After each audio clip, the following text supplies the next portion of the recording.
La primera iglesia bautista de Cumaná presenta Momento de Predicación. El púlpito de la primera iglesia bautista de Cumaná. Un encuentro vital con la palabra de Dios. Hemos titulado La familia en perspectiva bíblica, que es nuestra concepción. La familia en perspectiva bíblica, herencia de Dios con desafío de relación y edificación. Así lo he anotado. La familia en perspectiva bíblica, herencia de Dios con desafío de relación y edificación. Vamos a buscar allí en el Salmo 127, amados hermanos, les invito allí en los versos del 3 al 5, está la porción con la cual vamos a ir andando en esta serie. Hoy vamos a dedicar acerca de la herencia. La próxima semana avanzaremos con otra comparación que el Señor usa acá para referirse a la familia. Y dice la palabra del Señor en el Salmo 127, 3 al 5, dice así: He aquí, herencia de Jehová son los hijos, cosa de estima el fruto del vientre. Como saetas en mano del valiente, así son los hijos habidos en la juventud. Bienaventurado el hombre que llenó su aljaba de ellos, no será avergonzado cuando hablare con los enemigos en la puerta. Bendita la palabra del Señor. Vamos a reflexionar hoy en el verso número 3, que dice: He aquí, herencia de Jehová son los hijos, cosa de estima el fruto del vientre. Siempre es bueno volver a este tema de la familia, porque es algo que nos concierne además como cotidiano andar. No podemos nosotros movernos, incluso ni siquiera pensarnos fuera del contexto de la familia.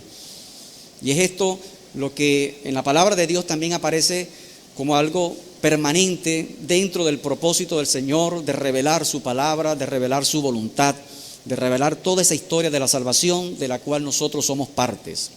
La salud de una iglesia, incluso la salud espiritual de una iglesia, está vinculada mucho a la salud espiritual de cada familia, amados hermanos. Eso es como un lugar común también decirlo, pero es bueno tenerlo muy presente, porque esta gran congregación donde se reúnen muchas familias no invisibiliza lo particular, lo que cada uno de nosotros está haciendo en la intimidad de su hogar, allá donde tal vez no llegue la órbita o el ojo de los hermanos tal y cual los conocemos. A veces también es importante las visitas, la amistad intrafamiliar que desarrollamos los hermanos como cuerpo de Cristo, que es lo que nos permite abrir tal vez ventanas para ir un poco más allá. Pero cada uno de nosotros en la intimidad de su hogar, en las relaciones con nuestros hijos, con nuestros padres, con nuestras esposas y esposos, allí, hermano, es donde se ve también la realidad de nuestra propia vida espiritual en Cristo Jesús. ¿Quién instituyó la familia? El hombre. Uno pudiera preguntarse, ¿el gobierno, la sociedad o la antropología? Que ha sido uno de los temas de estudio favoritos de la antropología para entender los lazos que tiene que ver con lo consanguíneo y la cultura. ¿O será el derecho natural? Son preguntas. La célula fundamental de la sociedad fue el concepto que hace años aprendimos y que nunca nos rasparon en ese examen.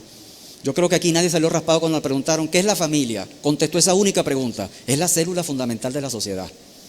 Una herencia conceptual de la sociología bajo la idea de una física social, de una analogía con el cuerpo, se asume en ese vitalismo, en ese carácter orgánico a la familia como una célula, sin lo cual un cuerpo, una sociedad no puede existir. Por lo tanto, esa metáfora fue muy rica, fue muy provechosa para nuestros estudios escolares en aquellos tiempos. Con la modernidad hay un desplazamiento del concepto de familia y se va a instituir más el concepto de individuo.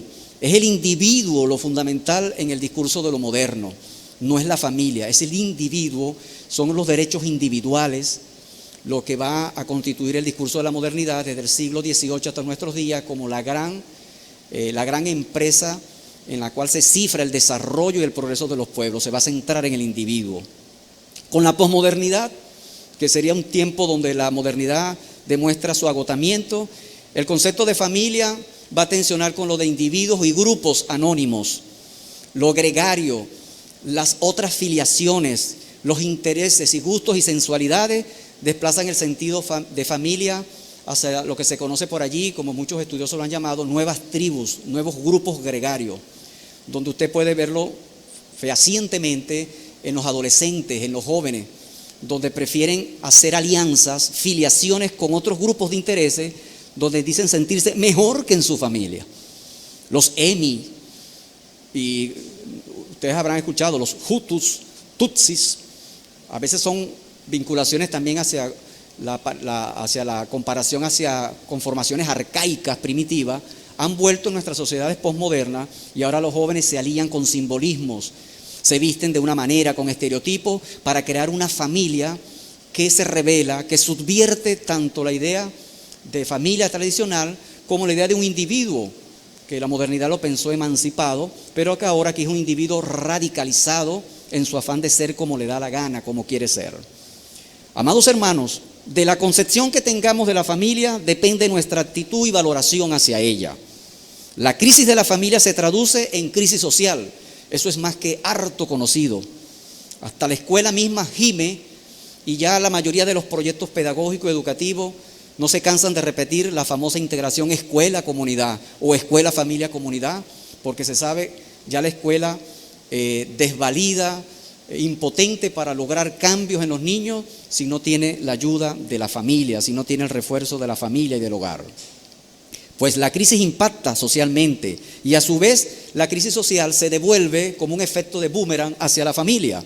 Incluso aún el éxito personal, el éxito laboral, el éxito material es el altar donde se sacrifica la vida familiar, como lo vemos hoy en muchos ejemplos y testimonios. Recordemos aquello que decían las abuelas: luz de la calle, oscuridad de la casa. La primera expresión que nos sale de aquí, de este salmo que estamos leyendo, he aquí herencia de Jehová son los hijos, es esta primera verdad que quisiera compartir con ustedes, amados, y con ustedes que nos oyen a través de estos medios. La Biblia nos enseña que la familia tuvo su comienzo en el plan de Dios, herencia de Jehová con propósito. La Biblia nos enseña que la familia tuvo su comienzo en el plan de Dios, herencia de Jehová con propósito. Mucho antes de que pensásemos en la creación del hombre, ya Dios estaba pensando en la familia. Y este concepto solo, sí y solo sí, como dijeran los matemáticos, es porque Dios creó al hombre a su imagen y semejanza. Dice la palabra, varón y hembra los creó, y fue posible así el llamado y propósito a fructificar y a multiplicarse. De manera que el primer sentido de herencia de Jehová que resalta en este concepto bíblico de la familia es la herencia biológica, es la herencia físico, consanguínea que demanda esta familia en el contexto de una realidad en la cual quienes participan de ella, Dios los ha diferenciado biológica, psicológica y sexualmente. Dice la palabra que Dios formó al hombre del polvo, sopló en él aliento de vida, dándole ese carácter orgánico, vital. Pero al crearlo como varón y hembra, al crearlo de esa manera, hizo posible vínculos biológicos consanguíneos que permitirían a esta familia, a este concepto primordial, establecer su razón primaria de ser. Aunque parezca esto conocido, nos vamos a sorprender que precisamente el ataque de Satanás a la familia va a ir a esa primera herencia, a la herencia de lo biológico, a la herencia de la transmisión de eso que Dios nos había dado, que constituyó la posibilidad de reproducirnos. Dice que la herencia de Jehová son los hijos, porque la familia se constituye a partir de la progenie, de la facultad que resulta de esa condición biológica de diferencia de sexo entre el hombre y la mujer. Y aún nosotros, amados hermanos, si usted es un hijo, ahorita es un hijo, todos somos hijos, no podemos evitarlo, esa condición se debe a que tuviste un padre y una madre. Aunque no tengas hijos, aunque no tengas progenie, tú mismo eres el resultado de esa condición fundamental. Esto nos va a llevar, por supuesto, como argumento más adelante a rebatir los ataques también que Satanás está haciendo sobre esta primera herencia transmisible, que es esta herencia biológica. 23 pares de cromosomas hacen posible nuestra identidad como especie, para distinguirnos de otros seres vivos que Dios también creó, que también gozan de un mismo patrimonio genético. Recordemos que la palabra de Dios dice: produzca la tierra, produzca el mar, seres vivientes. Y el hombre fue hecho también de la tierra, del polvo. Polvo somos, dice la Escritura. De manera que compartimos este patrimonio genético, mas no evolutivo, en línea directa con la creación. Porque nosotros, por esta misma identidad que Dios nos ha hecho único en relación a su propia creación. Dice que fuimos creados a imagen y semejanza. En Margarita había una mujer que hacía sombreros y los hacía con un material de una caña muy famosa, muy conocida en los lados del Cercado, que es una zona de artesanos. Y hacía sombreros anchos, sombreros de alas mucho más anchas para el sol, sombreros pequeños para los niños, y los ponía en su mesa. Cuando usted se acercaba a la mesa, veía la diversidad, ¿correcto? Pero a nadie se le ocurriría decir que el sombrero de alas anchas descendía del sombrero pequeño, sino que el que hizo el sombrero grande hizo también el sombrero pequeño y colocó el mismo material. Por lo tanto, no pudiéramos establecer una línea evolutiva entre uno y el otro. Por lo tanto, quien hizo el mono, hizo al hombre. Amén. Y esa es la diferencia por la cual es imposible establecer una línea evolutiva. Están dándose el coco, porque simplemente hay un parecido, porque hay genes. No sirve eso como una interpretación fehaciente de que descendemos de otra especie. Amén. Eso es bíblico y este es el concepto. Es una perspectiva de interpretación, por lo cual el Creador puso lo mismo en nosotros, como lo puso también en otros seres, sin crear allí un vínculo evolutivo. Pero, amados hermanos, no es bueno que el hombre esté solo. Dice el Señor: trajo a la mujer, hizo a la mujer y la trajo al hombre para sellar esta distinción de esta posibilidad de herencia biológica, por la cual personas diferentes, biológicamente diseñadas, sexualmente posibles en esa condición, haría posible la progenie, la multiplicación de las especies. No somos seres asexuales, somos seres sexuales, con diferenciación. A otras especies Dios hizo con posibilidad de reproducirse asexualmente, pero nosotros no. El ser humano indefectiblemente está llamado, facultado en esta primera herencia biológica, en esta herencia de Jehová que Dios dio como facultad a reproducirse solamente por la vía de la reproducción sexual. Una planta, usted corta un vástago y lo mete allí, como uno dice, un palo de yuca, esa es una propagación vegetativa, es una reproducción de tipo asexual. Ninguno de nosotros se está reproduciendo de esta manera, buscando la forma de sembrar un dedo en una tierra para que... Pero Satanás es hábil y en nuestro tiempo hay técnicas, el hombre ha tratado de explorar y de romper satánicamente con este plan de Dios, procurando caminos para trastocar esta verdad fundamental.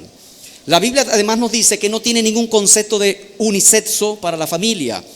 No fue ni ha habido propósito de Dios para la homosexualidad, ni para el tercer sexo, ni mucho menos para la sexodiversidad. Por la reproducción sexual se da la variabilidad genética y fenotípica. Eso sí es correcto. Somos diversos porque en la multiplicación de probabilidades de uniones entre seres humanos vamos creando estos caracteres, toda esta gama multicolor que tengo aquí frente a mí, de todos ustedes, todos esos rostros, esos colores, esas bellezas que somos, como diría Dióbal, cómo fuimos hechos, esa naricita, esos ojitos, esas maneras, ha creado esa diversidad que también la vemos en nuestros niños, en nuestros hijos. Con el pecado y la corrupción del ser humano, el ataque de Satanás fue pervertir esta herencia, amados hermanos. Pervertirla, corromperla, como lo sigue haciendo en nuestros días. ¿Qué pasaría si todas las personas de la tierra fueran del mismo sexo? La pregunta se responde por sí misma, ¿verdad? Por eso en Mateo 19:4 el Señor a una pregunta sobre, fíjense ustedes, a una pregunta sobre el divorcio, Jesús va a responder yendo al principio de esta herencia fundamental. Dice: ¿no habéis leído que el que los hizo al principio, varón y hembra los hizo? Hermano, y en esto es contundente Jesús, no solo sobre esta herencia, sobre esta facultad que Dios nos ha dado, sino sobre una reivindicación sobre el libro del Génesis. De manera que si aquellos que creen que el libro de Génesis es una fábula, es un mito para explicar el origen del hombre, Jesucristo lo certificó contundentemente al citar el Génesis de esta manera. Incluso de una forma incluso desafiante, como cuando alguien te dice a ti, ¿tú no has leído acaso lo que dice la Escritura? Y vaya que muchas veces los judíos fallaron porque ignoraban las Escrituras. Erráis porque ignoran las Escrituras y el poder del Señor. Amados hermanos, esto que nos parece real, no se crea, estamos viviendo un ataque permanente a esta herencia. Ya hay científicos que pareciera estar acomodándose en la perspectiva de la ideología del género o de las familias homoparentales, de que ya no es la herencia biológica. No. Esa herencia biológica que te dotó para que de esos 23 pares de cromosomas, un par de ellos en las mujeres fuera XX y en los hombres XY, no decide tu orientación, tu identidad sexual. Ahora tu identidad sexual es una elección, más no una herencia. Tendrás que buscarla en el camino.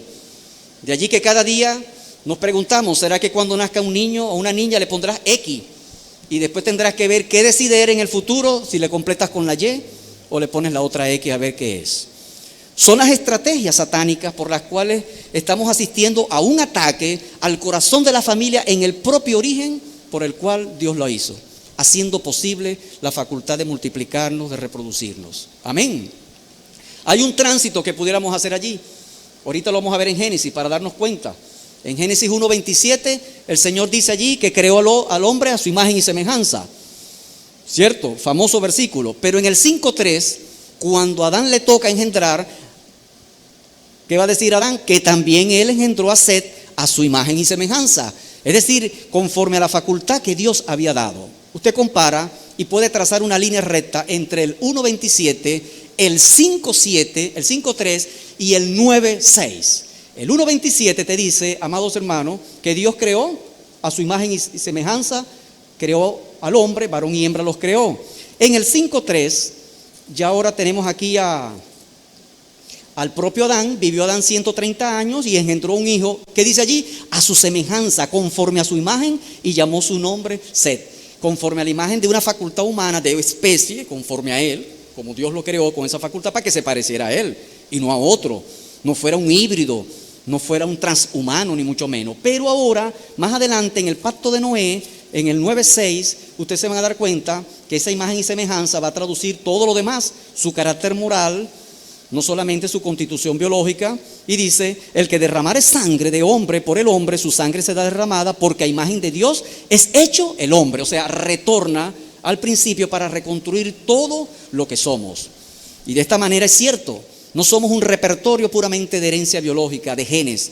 Somos esa totalidad que Dios creó conforme a su imagen y semejanza, dándonos también, además de esta facultad de reproducirnos conforme a la diferenciación sexual claramente establecida, también un carácter moral que solamente viene de Dios. Solo el hombre puede volverse sobre su propia historia, reflexionar sobre lo que hace, arrepentirse, tropezar con la misma piedra muchas veces, inventar maneras de equivocarse, como hemos dicho con respecto a la historia.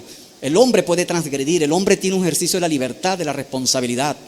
Un león devora una presa, pero en la tarde no está preguntándose allá con la leona, me porté mal hoy, yo no debí comerme esa presa.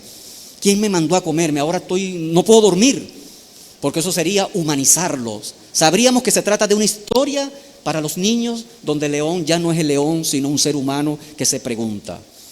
Amados hermanos, hasta los propios homosexuales, más empedernidos y supuestamente convencidos, no pueden dejar de reconocer y admitir que gracias a Dios tuvieron papá y mamá. Pero también debemos reconocer que también han sido víctimas del abuso y del maltrato, y muchas veces también de papá y de mamá. ¿Qué les parece? Sin la participación de la mujer no podría existir la familia, y sin la participación del hombre tampoco. Y de allí la herencia de Jehová, es decir, la facultad y el don de Dios dado para reproducirnos y multiplicarnos, nos concierne a ambos. Yo respeto mucho la frase cuando dicen a las madres, ella te dio el don de la vida.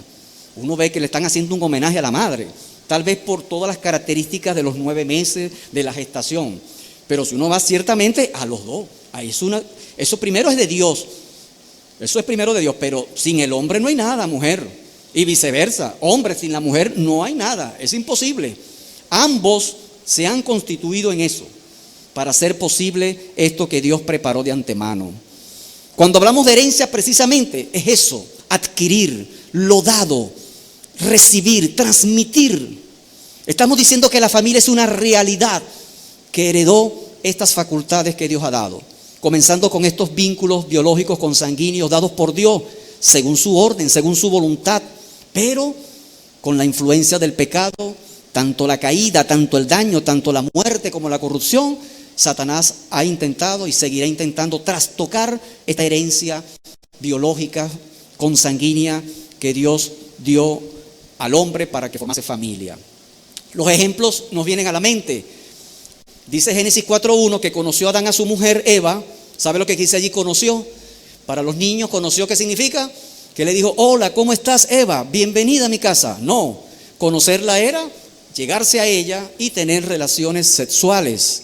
¿Y qué pasa allí? La cual concibió, dio luz a Caín y dijo, muy claro estaba, por lo menos allí, ya habían pecado, ya el hombre estaba caído, pero por lo menos Adán dijo: por voluntad de Jehová he adquirido varón. Y esto llama mucho la atención, porque está reconociendo allí que aun cuando él podía decidir el sexo, porque el hombre es el único que tiene cromosomas XY, la mujer siempre va a ser XX, le otorgó a Dios ese deseo. Cuidado, no todo el tiempo estamos viendo eso en la actualidad. Hay muchos que quieren tomar el lugar de Dios para eso, para decidir incluso el sexo del niño.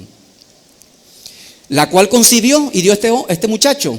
Pero ya sabemos lo que vendría después. El pecado de Caín, se comete el primer fratricidio y hace que conozcamos el trágico testimonio de a partir de allí de una familia, esta familia primigenia, que comienza a ser trastocada ahora en los otros vínculos, en los que pudiéramos ser los vínculos cognitivos, los vínculos afectivos y espirituales. Tan relevantes en la Biblia el pecado de Caín, que aún en Primera de Juan 3, 11, 12 y en Judas se sigue recordando esta mancha de Caín. En Primera de Juan 3, 11, 12 se dice que ellos siguen, reivindicando el Génesis, siguen la conducta de Caín. Vamos a buscar 1 Juan 3, 11 a 12 para que ustedes vean que ahora esta familia se va a ir desplegando no solamente a lo biológico, sino también hacia otros atributos. Dice allí 1 Juan 3, 11 y 12, dice: no como Caín, que era del maligno y mató a su hermano. ¿Y por qué causa lo mató? Porque sus obras eran malas y las de su hermano justas, dice allí la palabra. Y si pasa el libro de Judas, ya ante allí, en Judas, capítulo 1, tiene un solo capítulo, el 10, dice: pero estos blasfeman de cuantas cosas no conocen y en las que por naturaleza conocen, se corrompen como animales irracionales. En las que por naturaleza conocen, en lo que conforma nuestra condición. Aún allí, Satanás quiere corromper esta primera herencia transmisible. Y dice allí: se corrompen como animales irracionales. O sea, el hombre se rebaja su condición que Dios le dio como herencia biológica. Y dice la Escritura aquí: ay de ellos, porque han seguido el camino de Caín. Pudiéramos decir, en esta primera herencia transmisible, que es lo biológico, que surgieron antes del diluvio y hacia después del diluvio, aún con el pacto de Noé, 4 versiones de ese ataque que Satanás iría contra esta herencia transmisible para la familia, que se refiere a los vínculos consanguíneos, que se refiere a la facultad de procrear, que se refiere a la condición biológica. Y es, primero, el fratricidio. Segundo, la poligamia. Con la poligamia aparecerá Lamet, y por algún deseo, Lamet comenzará a buscar 2 mujeres, y de allí ya sabemos lo que va a suceder hacia el futuro. Nunca Dios ha aprobado, jamás, la poligamia. La permitió y vaya que cuántos dolores de cabeza hicieron en contra de la voluntad de Dios. Abraham inclusive fue un desobediente frente a eso. David pagó muchos de esos males. Como también en el Antiguo Testamento hay gente que no lo quiso hacer. Adán se mantuvo fiel a su Eva. Moisés tuvo por allí como algo raro con un etíope, aunque hay muchos exegetas que dicen que posiblemente era la misma Séfora, pero no se ve esa inclinación hacia la poligamia. Pero ya en Lamet vemos Sila y Lea, son casos en los cuales se da esa intención de los deseos por los cuales Satanás comienza a pervertir esta familia. Está también otro caso, otra estrategia satánica, que fue la contranatura de los ángeles caídos, que aparece allí, esa interpretación exigente en Génesis capítulo 6, versos 2, que dice: y viendo los hijos de Dios, que los hijos de los hombres, de los hombres eran hermosas, tomaron para sí mujeres, que las hijas, escogiendo entre todas. Este es un pasaje antes del diluvio, donde vemos que Satanás también va a intentar ahora trastocar esa herencia biológica.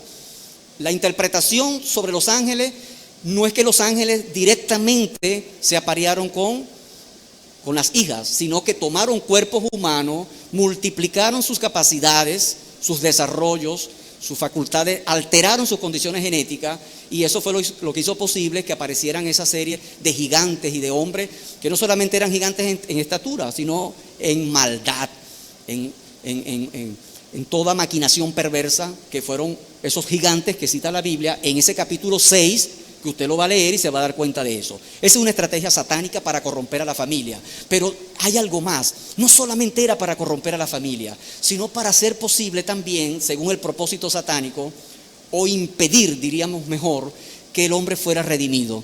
Porque para redimir al hombre hay que redimir al hombre que Dios creó a esto.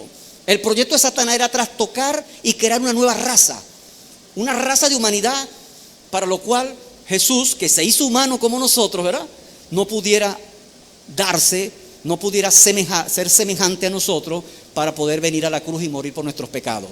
El proyecto de Satanás era todavía mucho más allá, crear una cosa rara, trastocar la genética humana para hacer imposible su redención, creía él. Por eso que ese proyecto diabólico fue detenido por el Señor. Dice, tal vez esos ángeles que están en prisiones oscuras fueron los que no guardaron eso, y se creó ese encierro para ellos hasta los tiempos apocalípticos. Y la otra fue el incesto. Recordaremos a Lot con sus hijas. ¿Se acuerdan de Lot? Emborrachado, ebrio, las hijas deciden crear descendencia. Y ya sabemos, moabitas y amonitas es lo que va a resultar de esa descendencia. Y cuán lamentable fue esa nación o esos pueblos terribles, bárbaros, asesinos, con los cuales el pueblo de Israel tuvo que luchar. Como también la gracia de Dios mostrarse allí, porque aún Ruth, que es moabita, es una excepción, como Dios muestra la gracia en medio de este ataque satánico. Entonces tendríamos el fratricidio, la poligamia, este intento satánico, que ya ahí quedó bloqueado, no se conoce otro caso. Ya de allí Dios cerró esa posibilidad de ese intento satánico de trastocar la naturaleza biológica, el ser mismo del hombre, su constitución, para impedir su redención. Y el incesto sigue vivito y coleando, sigue existiendo en nuestro tiempo. Amados hermanos, la herencia de Jehová son los hijos, se vincula entonces siempre en relación con la justicia de Dios ante el pecado. Hallar misericordia y gracia, hallar dispensación en cada tiempo, fue el propósito de Dios de la familia ante los reiterados ataques con los cuales Satanás va intentando cada día corromper aún más esta herencia. Dios tomará en cuenta a lo largo de la historia bíblica a la familia entonces según el cumplimiento de sus propósitos y obras. Y ahora de una herencia biológica pasaremos a hablar de una herencia transmisible en promesas. Dios comenzará a declarar promesas que se van a hacer efectivos en los pactos que va a ir estableciendo. Veremos el pacto que hace primeramente con Noé, que es después del diluvio. Ese pacto es porque la familia de Noé halló gracia en el Señor. Y porque esa familia halló gracia en el Señor, Dios por esa línea comenzó a dispensar su gracia, a dispensar su favor. Y esto, hermano, es una gran enseñanza. Aunque el mundo esté corrompido, aunque hayan muchos ataques satánicos hacia la familia en todas sus estructuras, Dios tiene promesa para aquella familia que permanece fiel al Señor, que haya hecho pacto con Él, que esté sirviéndole fiel. Y esas promesas es la herencia que se van a transmitir a sus hijos y a sus descendientes. Si volvemos allí a Génesis 9, 6, que ya lo leímos solamente para verificar allí esa realidad que tiene que ver con la condición de semejanza al Dios vivo y eterno.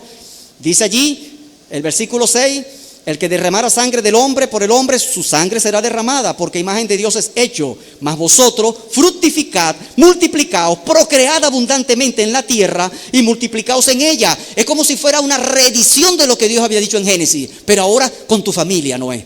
Vamos contigo, vamos contigo. Satanás va a seguir atacando, ojo, pero vamos contigo.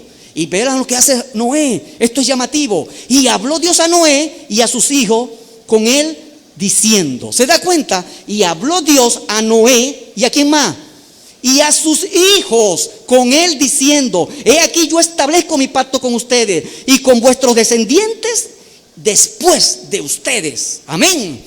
Y esa es la tarea.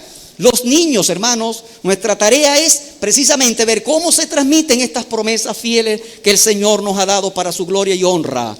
Dios delega entonces en la familia la continuidad de sus planes y propósitos.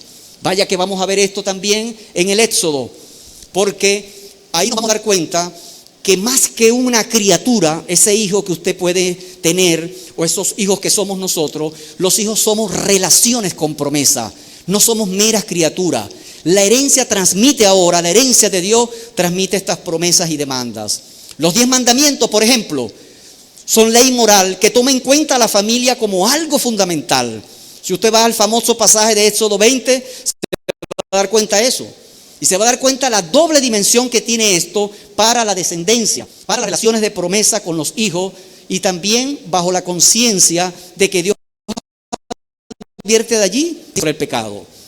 Vayamos primero para establecer el contraste, el 25. El Señor dice en Éxodo 25, no te inclinarás a ella ni las honrarás. Está hablando de la idolatría, porque yo soy Jehová tu Dios, fuerte, celoso. Y aquí viene, que visito la maldad de los padres sobre los hijos hasta la 3ª y 4ª generación, que dice allí, de los que me aborrecen. Este es un verso duro, hermano, pero esta es la primera vez realmente en el Decálogo cuando se habla sobre los hijos. Se habla en función de la maldad que también se va transmitiendo. Está el peligro de la maldad, de la idolatría, del rechazo a Dios, que también se va transmitiendo de generación en generación. Más adelante vamos a aclarar si esas maldiciones generacionales se transmiten como un determinismo bajo lo cual no podemos hacer nada. El Señor más adelante va a aclarar eso por allá en Ezequiel 18 cuando más adelante lo veamos.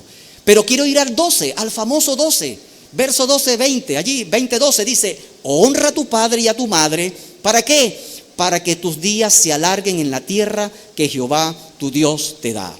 Y es aquí donde vemos la preocupación en el propio Decálogo, en la propia tabla de los 10 mandamientos, acerca de la importancia que tiene la familia. Es un mandamiento con promesa, para que te vaya bien, dice allí. Es una relación por lo cual el concepto de hijo deja de ser criatura y se establece solo en función de padre. Podríamos hablar de paternidad, de maternidad, y otros han creado el concepto de hijidad para hacer énfasis en esta relación.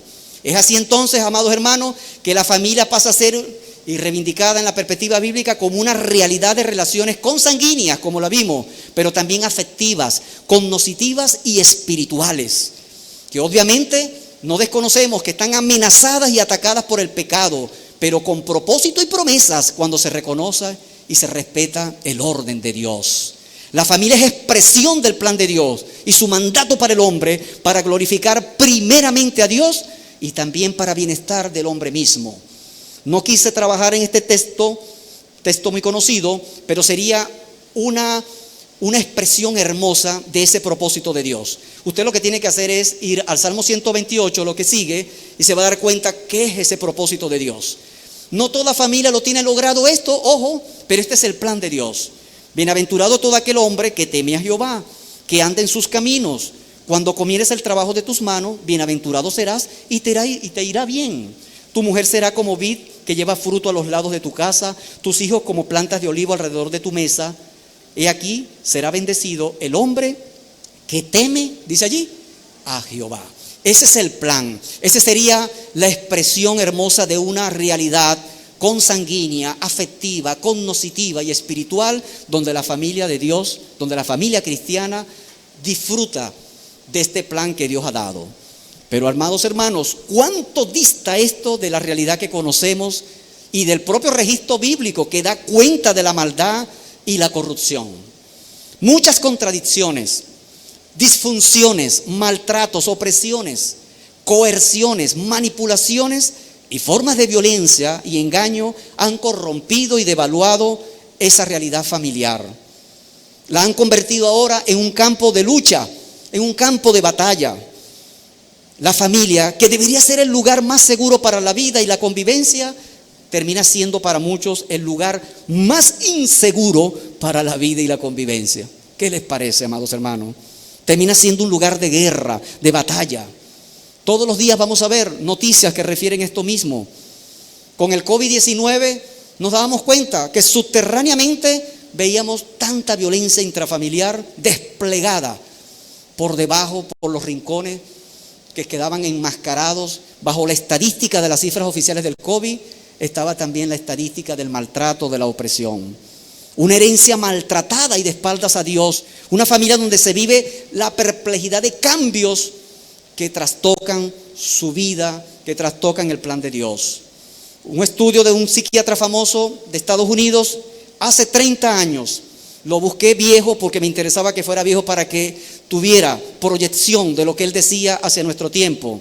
Dice así, cito: al final de la Primera Guerra Mundial era evidente que la familia norteamericana era dirigida por el padre. Después de la Segunda Guerra Mundial, el gobierno estaba en manos de la madre. Claro, habían muerto muchos padres, madre sola, ¿verdad? En la actualidad, él escribe esto a finales de los 80, está en manos de los hijos, pero hay más. Recientemente, un periódico decía que en el actual sistema escolar, los maestros le temen a los estudiantes y le temen también a sus padres. El director de la escuela le teme a los padres de la familia. Los padres de la familia le temen a sus hijos y estos no le tienen miedo a nadie. Yo recuerdo cuando alguien decía por ahí, se lo voy a decir a tu mamá, hace años. Eso era palabra. Pero ahorita un niño te puede desafiar a ti, se lo voy a decir a tu mamá, a tu papá, díselo pues. Así estamos viendo estos tiempos, amados.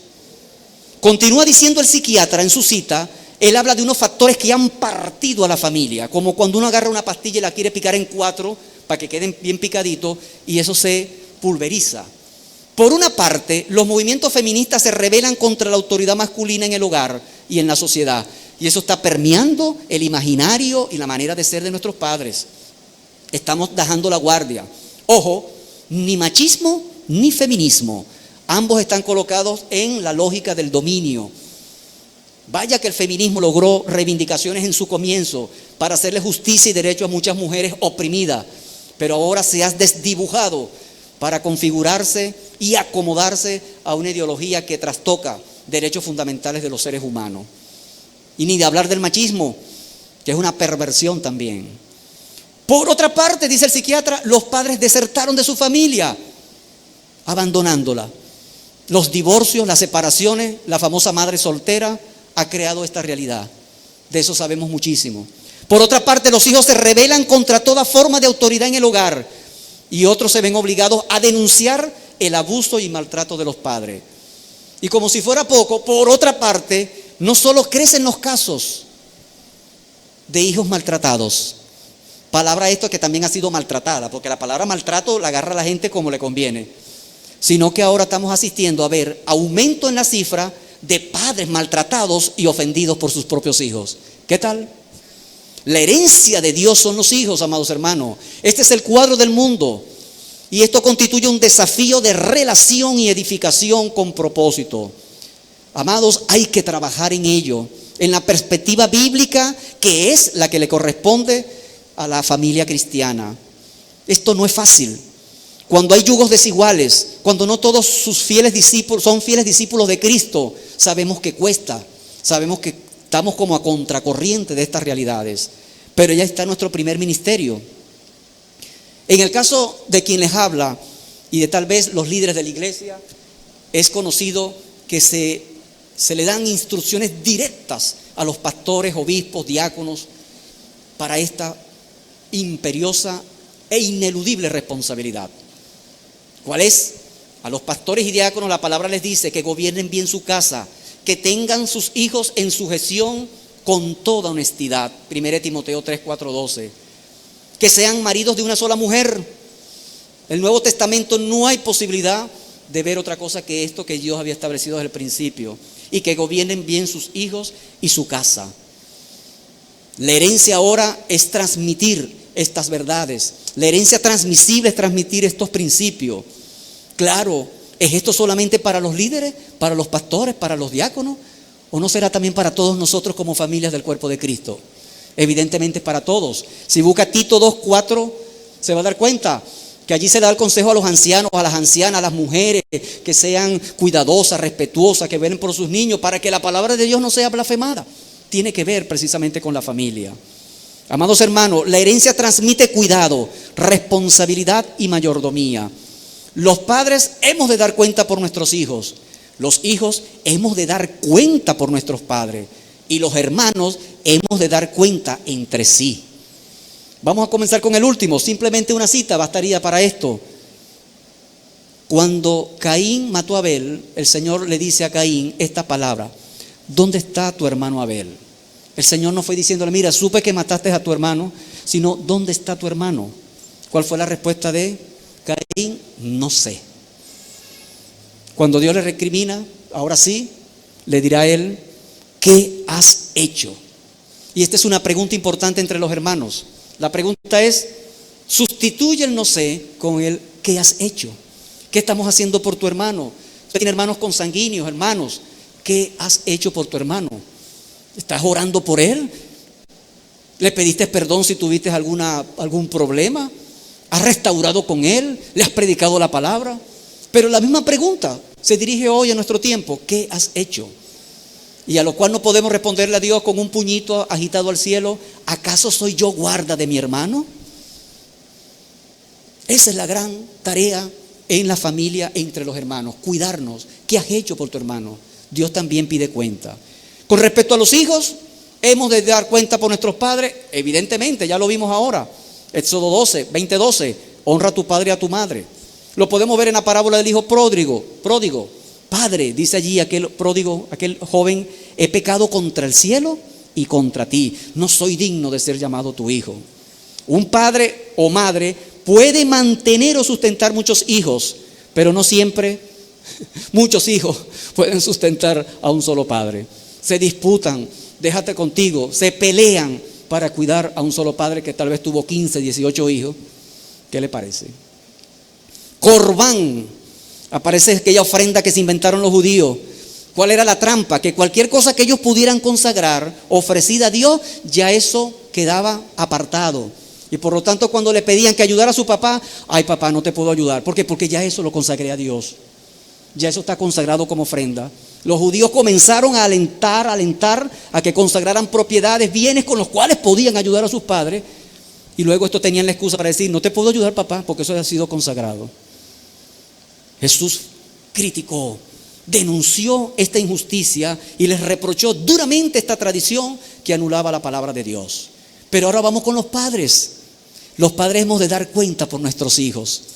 Y aquí entro. Jeremías dice: los padres comieron las uvas agrias y los dientes de los hijos tienen la dentera. ¿Sabe usted que aquí entramos precisamente a este tema? ¿Será que las consecuencias de nuestros actos se reflejan en nuestros hijos? Por supuesto, lo vamos a ver. Pero ahora, como decía Éxodo 25, que visita la maldad de los padres sobre los hijos en la primera, segunda, tercera generación de los que me aborrecen, será entonces allá en Ezequiel donde Dios comienza a deslindar esto de manera más fina, sin contradecir Éxodo 25. Porque, ojo, dice en la primera, segunda, tercera generación de los que me aborrecen. Es decir, de generaciones que siguen reproduciendo el pecado de rebeldía ante Dios. Y eso es lo que se conoce como maldiciones generacionales, que son aquellas que se siguen reproduciendo en los hijos. Y las siguen reproduciendo generaciones. Pero ¿acaso eso es un determinismo para siempre? Busquemos Ezequiel 18 para cerrar con esto, hermanos. Ezequiel 18. Ahí nos vamos a dar cuenta que la palabra de Dios, el mismo Señor, va a dar una expresión de aclaratoria sobre este tema. Si leemos desde el versículo 7, dice la Escritura, el 5: y el hombre que fuere justo e hiciere según el derecho y la justicia, que no comiere sobre los montes, ni alzare sus ojos a los ídolos de la casa de Israel, ni violare a la mujer de su prójimo, ni se llegase a una mujer menstruosa, ni oprimiere a ninguno, que al deudor devolviere su prenda, que no cometiere robo y que diere de su pan al hambriento, y cubriera el desnudo con vestido, que no prestare a interés ni tomare usura, que de la maldad retrajere su mano e hiciere juicio verdadero entre hombre y hombre. En mis ordenanzas caminare y guardare mi secreto para hacer rectamente. Este es justo, este vivirá, dice Jehová el Señor. ¿Se da cuenta de este padre? ¿Se da cuenta? Es toda la transmisión de las promesas, de las enseñanzas de Dios. Este vivirá. Pero seguimos. Pero si engendrar un varón derramador de sangre, o que haga alguna cosa de esta y que no haga las otras, es decir, que este padre fracasó, o lo que está es reproduciendo su propia maldad, ¿verdad? Por eso dice que no haga ninguna de aquellas sino otras, dice allí, sino que comiere sobre los montes, o violare a la mujer de su prójimo, al pobre y menesteroso oprimiere, cometiere robo, no devolviere la prenda, o alzare sus ojos a los ídolos e hiciere abominación, prestare a interés, tomare usura. ¿Vivirá este? Dice el Señor. No vivirá. Todas estas abominaciones hizo, de cierto morirá, su sangre será sobre él. Es en el contexto de la ley. Pero si este engendrare hijo, el cual viere todos los pecados que su papá hizo, y viéndoles no hiciere, según ellos, no comiere sobre los montes, ni alzare sus ojos a los ídolos, ni a la mujer de su prójimo no violare, ni oprimiere a nadie, la prenda no retuviere, ni cometiere robo, el hambriento diere su pan, cubriere con vestidos al desnudo, apartare su mano al pobre, interés y usura no recibiere, guardare mis decretos y anduviere en mis ordenanzas, este no morirá por la maldad de su padre, de cierto vivirá. Entonces se acaba el refrán. El hecho de que el padre pase por uvas agrias, no necesariamente los hijos tienen que pagar los platos rotos, pagar la dentera, en tanto los hijos se logren demarcar, se logren deslindar de las prácticas malas e inicuas de sus padres. Y este es un mensaje para ti, hijo. Herencia de Jehová son los hijos que saben advertir y se dan cuenta que de los errores de sus padres, del pecado que hayan cometido, de las falsas creencias, de la idolatría que te han enseñado, usted se demarca, se separa de eso. El Señor tiene promesa para ti de hacer justicia. Amén. Dice la palabra: su padre, por cuanto hizo agravio, despojó violentamente al hermano e hizo en medio de su pueblo lo que no es bueno, he aquí que él morirá por su maldad. Y si dijere: bueno, ¿y por qué el hijo no llevara el pecado de su padre? Que era lo que creían los judíos. Hasta veían una persona enferma y decían: ¿quién pecó? ¿Esto o su papá? Varias veces Cristo tuvo que corregirlo. Ninguno pecó, chico. Esto es para que la gloria de Dios se manifieste en él. Aquí no hay determinismo. Cuidado con las maldiciones generacionales. Es para aquellos que siguen perpetuando y viviendo esa práctica. ¿Qué dice aquí el Señor? Porque él hizo según el derecho y la justicia de Dios, guardó mis estatutos y los cumplió, de cierto vivirá. El alma que pecare, esta morirá. El hijo no llevará el pecado del padre, amados hermanos, y el padre llevará el pecado, ni el padre llevará el pecado del hijo. Porque también hay padres que están allí angustiados. Pero es que tengo un hijo rebelde, que no me obedece, que está esclavo de las tinieblas. Y si usted le dio su consejo, si usted fue fiel a su palabra, ese muchacho pagará su error. Porque el Señor lo está diciendo acá: ni el padre llevará el pecado del hijo. La justicia del justo será sobre él, y la impiedad del impío será sobre él. Palabra del Señor. Muchos hogares por allí han enseñado esa falsa doctrina y viven tratando de buscar. Hermanos, solo hay una forma. ¿Cuál es? Cambiando, arrepintiéndote de tus pecados, viviendo para la gloria de Dios. Solo así podemos nosotros tener unas vidas que den honra, que glorifiquen al Señor eterno, que permitan decir: hasta aquí se acabó esto. Hasta aquí yo determino en la palabra del Señor, conforme a tu palabra, Señor, que hasta aquí se acaba todo aquello que manchó mi vida familiar, que manchó el testimonio de mis hijos. Porque esa herencia transmisible en cuidado, en responsabilidad y mayordomía, la voy a asumir en el nombre todopoderoso del Señor Jesucristo, quien vive y reina por los siglos de los siglos. Es el justo. Porque déjame decirte, y esto es importante también tomarlo en cuenta, hermanos. Es importante decirlo. Si el hijo no llevara el pecado del padre, ni el padre llevara el pecado del hijo, entonces ¿cuál es la justicia más grande que podemos dar a nuestros hijos? ¿Cuál es la justicia más grande que podemos darle a nuestros padres? Que conozcan a Jesús como su Señor y Salvador. Porque este era el tiempo de la ley. Pero ahora que hemos conocido la gracia, ya cada quien debería dar cuenta a Dios por la justicia divina, para que conozcan a Cristo. Porque tal vez tú digas: no, yo estoy bien. Pero a lo mejor yo esto, pero tienes pecado. Debes arrepentirte. Y ahora la justicia no es por tus obras, es por la que hizo Cristo a favor de tu hijo, esté en la condición que él esté. La justicia del justo, que ahora es Jesucristo, quien pagó el precio de nuestros pecados y quien nos hizo aceptos para pertenecer a la familia de Dios. Amén. Póngase de pie, vamos a orar dando gracias por esta palabra. Seguimos la próxima semana, seguimos con este verso. Vamos a ir allí a fuego lento, desentrañando estas verdades espirituales que nos ayudan a perseverar, a buscar la palabra de Dios. Hoy hablamos de la herencia, la próxima semana hablaremos del arco y la flecha, porque son figuras con las cuales Dios comienza a desentrañarnos a nosotros la importancia de la familia, como también ese verso que continúa: cosa de estima es el fruto del vientre. Vamos a detenernos de eso. No se crea, no para todo el mundo es estima. Hay enemigos también de los niños en el útero materno. Ese lugar que pensamos que también era muy seguro, ahora también es muy inseguro para muchos niños en el mundo. Por eso debemos orar y perseverar en esta perspectiva bíblica que Dios nos ha dado. Padre eterno, recibe la honra y la gloria por tu palabra, Señor. Nos enseña, Señor, que esta herencia de Jehová que son los hijos, nos has hecho, Señor, del conocimiento de esa herencia primeramente consanguínea, conforme al propósito tuyo, conforme al varón y hembra que creaste para fundar la familia que tú diseñaste en tu plan divino. Pero también esta herencia transmisible tiene que ver con las promesas que tú has dado a tu pueblo, con el pacto que has hecho con nosotros en Cristo Jesús para velar por nuestra familia, en la responsabilidad, en el cuidado y en la mayordomía que debemos tener, Padre eterno. Oh Padre, que seamos diligentes para tener familias sanas, para reconocer también las responsabilidades de cada uno de nosotros y para perseverar conforme a tu propósito santo, Señor, de ver familias que honren, que glorifiquen tus santos nombres, donde tú habites en santa unción, como lo dice aquel himno, pero también como lo declara tu palabra, porque allí está el Espíritu Santo, allí se mueve la palabra del Señor. Protege nuestros hogares, protege nuestra familia, mira por nuestros jóvenes, por nuestros hermanos, por aquel hijo que está rebelde. Lo presentamos delante de tu presencia para que él pueda venir arrepentido, para que él pueda ser sacado de las tinieblas y traído a la luz admirable, para pertenecer a la familia celestial, a la familia que tenemos por Padre nuestro único Dios eterno y creador. Gracias te damos en el nombre de Jesús, amén y amén. Aplauda al Señor Jesús, quien vive y reina.